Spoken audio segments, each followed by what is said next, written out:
الحمد لله الذي على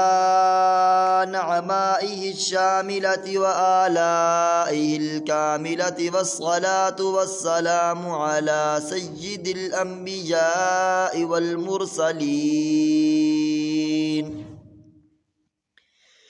والحمد لله رب العالمين.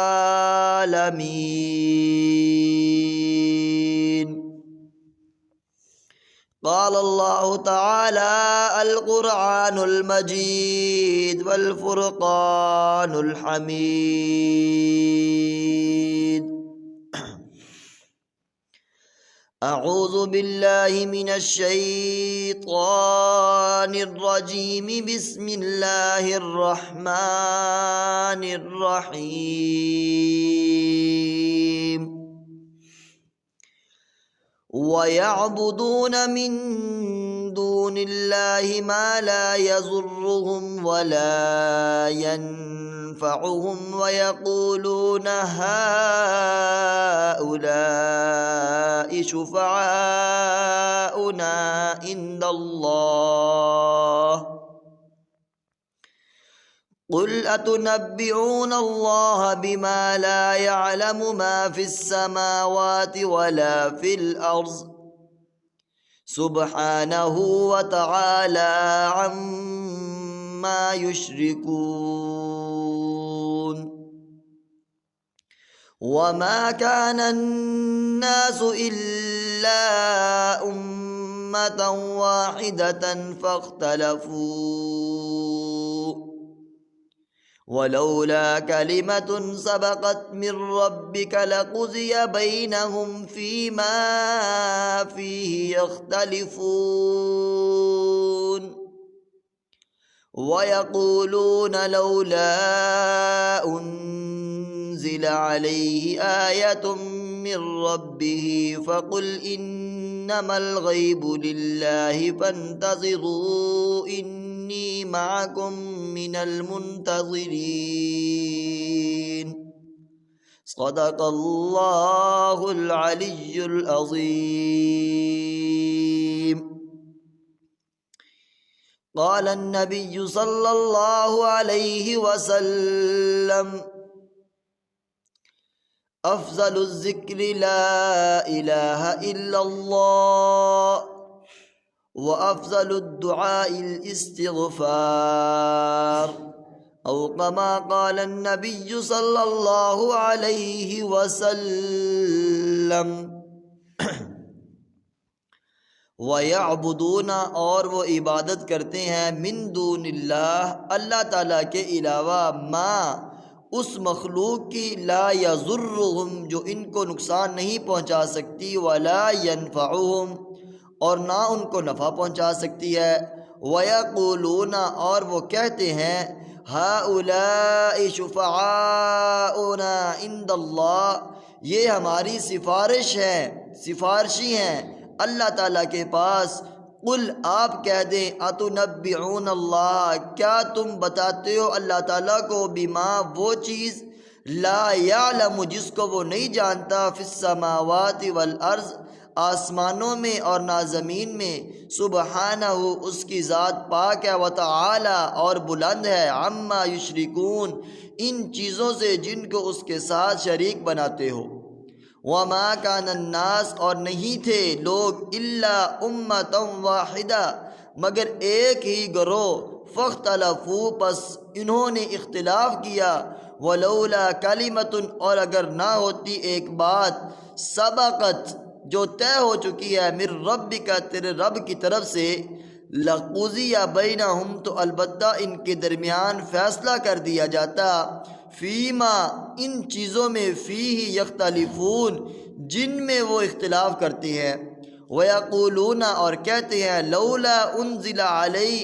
کیوں نہیں اتاری گئی اس نبی پر آیۃ من ربہ کوئی نشانی اس کے رب کی طرف سے. فقل پس آپ کہہ دے انما الغیب للہ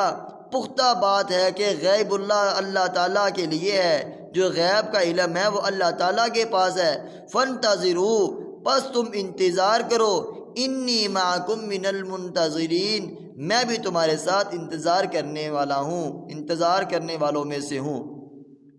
آج کا جو درس قرآن ہے یہ بہت ہی اہم اور انسان کے عقیدے کے اوپر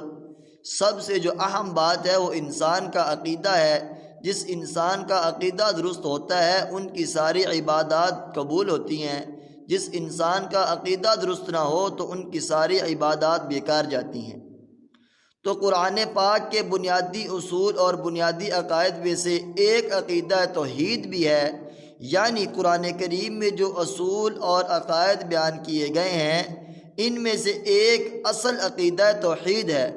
توحید کا مطلب یہ ہے کہ اللہ تعالیٰ کو اس کی ذات و صفات اور افعال میں وحدہ لا شریک سمجھا جائے، اور کسی فرشتے، کسی پیغمبر،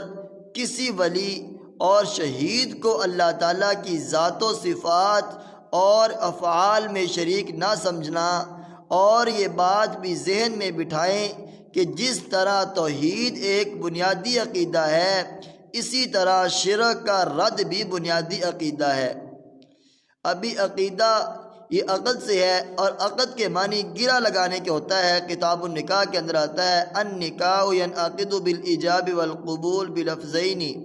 یعنی جو نکاح ہے یہ دو لفظوں کے ساتھ منعقد ہوتا ہے، یہ دو لفظوں کے ساتھ گرہ لگتی ہے، ایجاب اور قبول کے ساتھ۔ تو یہ نکاح یہ عقد سے ہے، اور عقد کے معنی گرہ لگانے کے ہیں، کیونکہ جب تک شرک کا رد نہیں کیا جائے گا توحید سمجھ نہیں آئے گی۔ چنانچہ اس مقام پر اللہ تعالیٰ نے مشرکوں کے ایک مغالطے کو بیان فرمایا اور ان کے عقیدے کا رد فرمایا، اور یہ مغالطہ عامۃ الورود ہے جس میں پہلے زمانے کے مشرک بھی مبتلا تھے اور آج کل کے مشرک بھی۔ وہ یہ ہے کہ جب مشرکوں سے کہا جاتا ہے کہ تم غیر اللہ کے نام کی نظر و نیاز کیوں دیتے ہو، ان کے نام کے چڑھاوے کیوں چڑھاتے ہو، یہ کوئی رب ہیں، ان کی کیوں پوجا پاٹ کرتے ہو، تو وہ کہتے ہیں ہم ان کی پوجا پاٹ خدا سمجھ کر نہیں کرتے، نہ وہ خدا ہے اور نہ ہی ہم ان کو رب مانتے ہیں، بلکہ یہ اللہ تعالیٰ کے بزرگ اور ولی ہیں، نیک اور پرہیزگار ہیں، اور ہم بڑے گنہگار ہیں، ہماری اللہ تعالیٰ کی ذات تک رسائی اور پہنچ نہیں ہے، یہ اللہ تعالیٰ اور اس کے ہمارے درمیان واسطہ ہے، کیونکہ اللہ تعالیٰ کی ذات بہت بلند ہے، ہماری وہاں تک پہنچ نہیں ہے، یہ رب تعالیٰ اور ہمارے درمیان واسطہ ہیں، یہ رب تعالیٰ تک پہنچنے کے لیے ہماری سیڑھیاں ہیں۔ پھر مثال دیتے ہیں، دیکھو رعیت کا کوئی آدمی بادشاہ کو بغیر واسطے کے نہیں مل سکتا، وہ ملنے کے لیے رابطہ تلاش کرے گا، ڈی سی کا، کمشنر کا، وزیر اعلیٰ کا، گورنر کا، پھر کہیں وہ بادشاہ تک پہنچے گا ان کی سفارش کے ساتھ۔ تو ہم جو فرشتوں، نبیوں، شہیدوں اور ولیوں کی پوجا پاٹ کرتے ہیں اور ان کی نظر و نیاز دیتے ہیں تو اس لیے کہ یہ ہم سے راضی اور خوش ہو کر رب تعالیٰ کے آگے ہماری سفارش کریں گے۔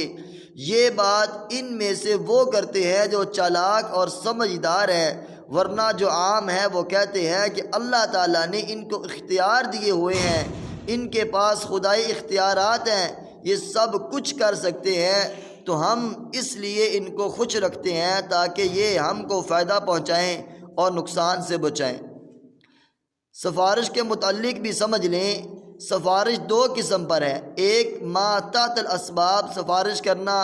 ایک ما فوق الاسباب سفارش کرنا۔ ما تحت الاسباب کا مطلب یہ ہے کہ مثلا دو آدمی زندہ موجود ہیں،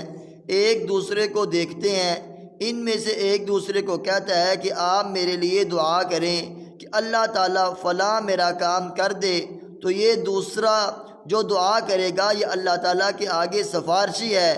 اور ما تحت الاسباب ہے، یہ شرعاً جائز ہے، اور یہ دعا اپنے سے بڑے سے بھی کرائی جا سکتی ہے اور چھوٹے سے بھی۔ چند دن پہلے تم یہ حدیث سن چکے ہو جو مشکات شریف میں ہے کہ حضرت عمر رضی اللہ تعالی عنہ عمرہ کرنے کے لیے تشریف لے جا رہے تھے، تو حضرت صلی اللہ علیہ وسلم نے ان سے فرمایا یا اجیہ لا تنسنن فی دعائک، اے میرے چھوٹے بھائی اپنی دعا میں مجھے نہ بھولنا۔ یہ ما تحت الاسباب سفارش ہے، اور ایک ہے ما فوق الاسباب سفارش، کہ ایک آدمی موجود نہیں ہے، سامنے نہیں ہے، اس کو کہے کہ رب تعالیٰ کے آگے سفارش کر، وہ میرا کام کر دے۔ مثلاً کوئی کہے کہ اے شیخ عبد القادر جیلانی، آپ اللہ تعالیٰ سے سفارش کریں کہ وہ میرا فلانا کام کر دے۔ اب دیکھو شیخ عبد القادر جیلانی، حضرت بابا فرید شکر رحمۃ اللہ علیہ، مولانا علی جویری صاحب رحمۃ اللہ علیہ، اور من جملہ جتنے بھی بزرگ ہیں، ہم سے ہزاروں میل دور بغداد کے اندر، کوئی لاہور کے اندر، کوئی پاک پتن کے اندر، کہاں کہاں وہ مدفون ہے، اپنی قبروں کے اندر موجود ہے۔ یہاں پر جو شخص یہ کہے کہ تو وہ چند چیزوں کا نظریہ رکھتے ہوئے یہ کہے،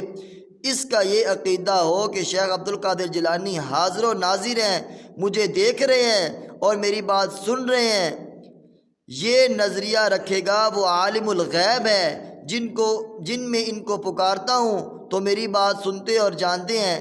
اس کے ساتھ ساتھ وہ نظریہ یہ بھی رکھے گا کہ وہ تصرف الامور بھی ہیں، قادر ہیں کہ میری بات سن کر آگے پہنچائیں گے، تو یہ ما فوق الاسباب سفارشی ہے، اور یہی شرک کی بنیاد ہے۔ فقہاء اکرام رحمۃ اللہ علیہ فرماتے ہیں، من قال ارواح المشائخ حاضرۃ تعلم یکفر، جس شخص نے کہا بزرگوں کی روحیں حاضر ہیں اور ہمارے حالات جانتی ہیں، وہ کافر ہو گیا۔ حالانکہ فقہاء اکرام کا طبقہ بڑا محتاط طبقہ ہے، بلکہ مسائل کے متعلق شاید نبی مقصد ہے کہ کوئی اتنی احتیاط کرتا، لیکن کتنا محتاط طبقہ ہے۔ فرماتے ہیں اگر کسی شخص نے ایک کلمہ بولا جس کے 100 معنی بن سکتے ہیں، اور 100 میں سے ایک معنی اسلام کا ہے اور 99 کفریہ ہیں، تو کہنے والے کو کافر نہ کہو کہ ممکن ہے اس نے اسلام والا معنی مراد لیا ہو، یعنی وہ 1% احتمال پر بھی رد نہیں کرتے۔ اتنے محتاط لوگ ہیں، لیکن ساتھ فرماتے ہیں اگر بولنے والا شخص کفر کا معنی متعین کر لے کہ میری مراد یہ ہے، کہ پھر وہ بھی کافر ہے، اور اس کافرانہ کہنے والا بھی کافر ہے۔ جو صلح کلی قسم کے لوگ ہوتے ہیں یہ کہتے ہیں کہ کافر کو بھی کافر نہ کہو، کیوں نہ کہ وہ کل کو مسلمان ہو جائے، کل کو وہ مقصد ہے کہ کلمہ پڑھ لے، تو آپ اس کو کافر نہیں کہہ سکتے۔ اس مقام پر اللہ تعالیٰ نے مشرکین کا عمل بیان فرمایا، وَيَعْبُدُونَ مِن دُونِ اللَّهِ، اور یہ جو مشرک لوگ ہیں یہ عبادت کرتے ہیں اللہ تعالیٰ سے علاوہ کسی دوسرے کی۔ وہ عبادت کبھی نظر و نیاز کی شکل میں ہے، کبھی سجدہ کرنے کی شکل میں ہے، کبھی طواف کرنے کی شکل میں، کبھی کس مہینے کی، کبھی کس مہینے کی شکل میں، 11ویں شریف کی شکل میں۔ غیر اللہ کے نام پر کوئی چیز دینا بھی اس کی عبادت کرنے کے مقصد کے برابر ہوتا ہے۔ ما لا یضرہم، اس مخلوق کی جو ان کو نقصان نہیں پہنچا سکتی، ولا ینفعہم، اور نہ ان کو نفع پہنچا سکتی ہے۔ کیوں نفع اور ضرر کا اختیار صرف اللہ تعالیٰ کو ہے؟ اللہ تعالیٰ کے سوا کوئی کسی انسان کو نقصان نہیں پہنچا سکتا، مالک نہیں ہے کسی چیز کا، اور نہ ہی کسی کو کوئی نقصان کا پہنچانے کا ارادہ کر سکتا ہے۔ اللہ تعالیٰ کی مخلوق میں حضرت دو عالم خاتم النبیین محمد عربی صلی اللہ علیہ وسلم کی ذات گرامی سے بڑھ کر اور کوئی نہیں ہے۔ اللہ تعالیٰ نے قرآن مجید میں آپ سرکار دو عالم صلی اللہ علیہ وسلم سے اعلان کر دیا، قُلْ لَا أَمْلِكُ لِنَفْسِي نَفْعًا وَلَا ضَرًّا، سورۃ الاعراف آیت نمبر 88 کے اندر فرمایا، ان کو بھی سنا دیں، انی لا املک لکم ضرًا ولا رشدا، سورۃ جن آیت نمبر 21 میں تمہارے لیے نفع نقصان کا مالک نہیں ہوں۔ جب حضرت عالم صلی اللہ علیہ وسلم کسی کے نفع نقصان کے مالک نہیں ہیں، تو دیگر چہ رسد دوسرا کون ماں کا لال ہے کہ جس کو یہ اختیار ہو؟ تو یاد رکھنا، نہ فرشتے نفع نقصان پہنچا سکتے ہیں، نہ پیغمبر، نہ صحابہ، نہ شہید، نہ ولی۔ نفع نقصان کا مالک صرف اللہ تعالیٰ ہے۔ تو مشرکین غیر اللہ کی عبادت کرتے تھے مختلف شکلوں میں، کبھی طواف، کبھی غلاف چڑھاتے، کبھی دیگے اتارتے، کبھی بکرے چھترے چڑھاتے، اور کہتے تھے کہ ہم اس لیے کرتے ہیں کہ ما